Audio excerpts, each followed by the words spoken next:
Welcome to our discussion on the new visa pre-application process for the Work and Holiday Subclass 462 visa, especially the ballot process for high-demand countries, which are China, India, and Vietnam. I'm really excited about this. So many details to cover, right? Absolutely. So the process kicked off on 1st October 2024 for those high-demand countries, and it's designed to make the selection fair, streamlined, and transparent for a program year when demand outstrips available places. Yes, exactly. And the fee for entering this visa ballot is AUD 25, correct? Right, the AUD 25 ballot registration fee. It's a way to ensure commitment without making it too daunting, I guess. So for the program year 2025-2026, registrations opened on 24 June 2025 for China, India, and Vietnam, right? Exactly, you got it. They've set a clear registration period, opening on 24 June 2025 and closing on 15 July 2025 for these countries. That's a 3-week window where applicants need to get everything right. Right on. What's interesting is that once the registration is submitted, it remains in the selection pool until 30 April 2026, after which it expires unless you're selected earlier. Yeah, and the first random selection is scheduled for 16 July 2025, with additional random selections sprinkled throughout the program year until all registrations expire on 30 April 2026. Exactly. So, it's like a rolling process. The lottery continues until the closing date, but I'm curious, what happens if someone gets selected? If you're selected, you'll receive a notification of selection email right away, and from that point, you have 28 calendar days to apply for your work and holiday visa. Imagine it is like a ticking clock that kicks in once you're notified. Yes. And that 28-day period is the same for all three countries, right? Precisely, it's uniform across China, India, and Vietnam. The deadline is the midnight AEST on the 28th day. So, speed and preparedness are key if you're selected. Given that, ensuring you have all your documents ready is critical. I remember registration involves showing a valid national ID card. That detail really stands out. Yes, that's crucial. For instance, if you're an Indian passport holder, not only do you need to hold your valid passport and national ID, but you must also have a valid PAN card, not an Aadhaar card. And for Vietnamese applicants, they need that updated 12-digit national ID card instead of an old 9-digit one. Right, that nuance is really important. And what about the registration process itself? I know it's all done through ImmiAccount. Exactly.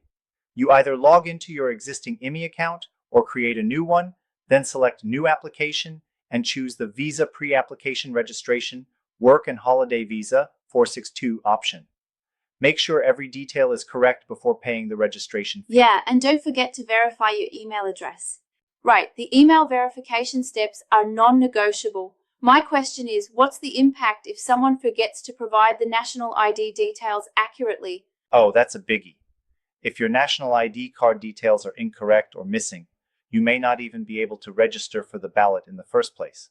And if you're selected but then fail to provide your ID copy during the visa application, your application might get delayed. It's like building a house without a proper foundation, you know? That makes sense.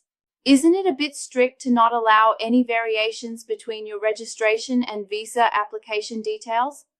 I mean, some might argue that a slight mistake could cause issues even if everything is basically okay. That's a fair point, but think of it this way. The government wants to ensure utmost authenticity and avoid any fraud. The matching details between the registration form and your visa application are essential for the verification process. So while it may seem strict, it's all about integrity and reliability of the system. I see what you're saying, though it does seem a bit unforgiving to those who make minor errors. Yeah, definitely strict, but sometimes necessary, I guess. Moving on, what's the status of registrations you can check on ImmiAccount? Once you submit your registration and pay the fee, your status will shift from draft to received in ImmiAccount. If you're selected, it changes to selected. And if you're not selected by the end of the process, or if other criteria are met, it will eventually appear as expired. It's a neat way to keep track. Right. And it's important to note that you can only register once per ballot process, isn't it? Yes, exactly. You only get one chance per open registration period. If the ballot closes, you can't register again for that round. Though, if you happen to miss it and remain eligible, you might have a chance in a future ballot. Absolutely.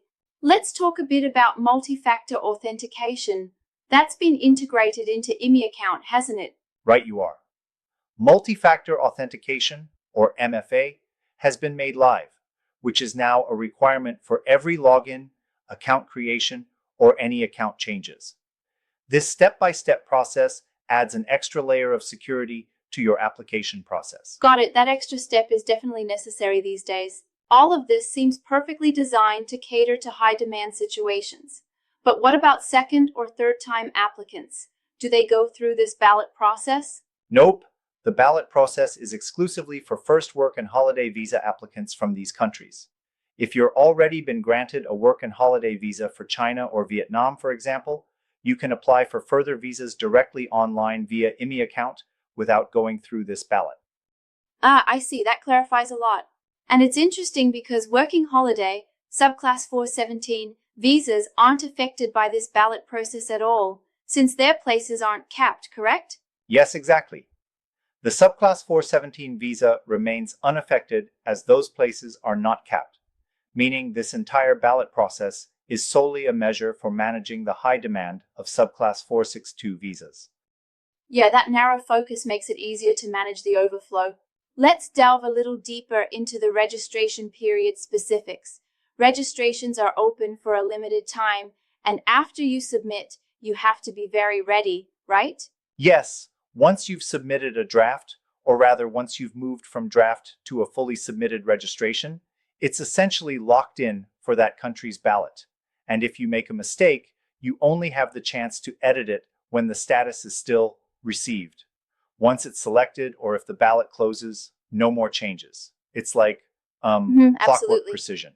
And if you decide to withdraw your registration, that too seems irreversible until the next opening, doesn't it? That's right. Once you withdraw your registration, you can register again only if the ballot remains open, and once it closes, reinstatement isn't possible. It's a bit unforgiving, but it ensures commitment from the applicants. Yep, consistency is key.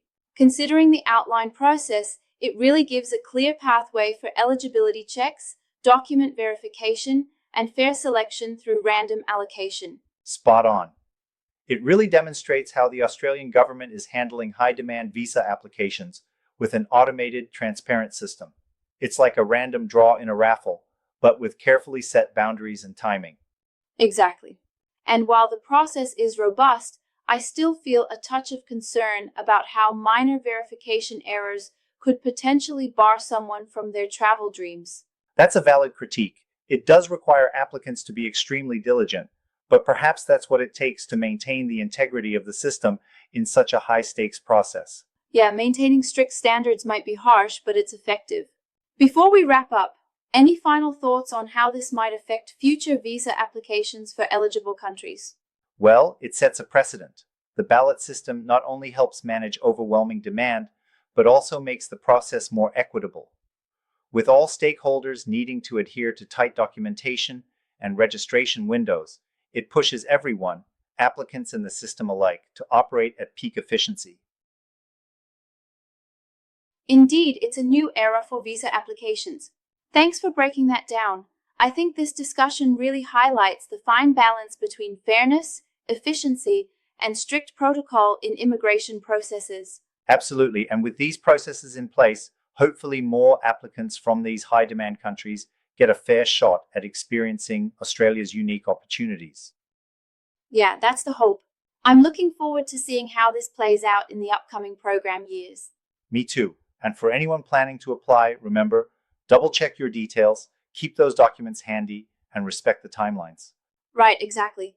All right, that wraps up our deep dive into the work and holiday visa pre-application process for Subclass 462. Thanks for tuning in, everyone, and best of luck to all the applicants out there.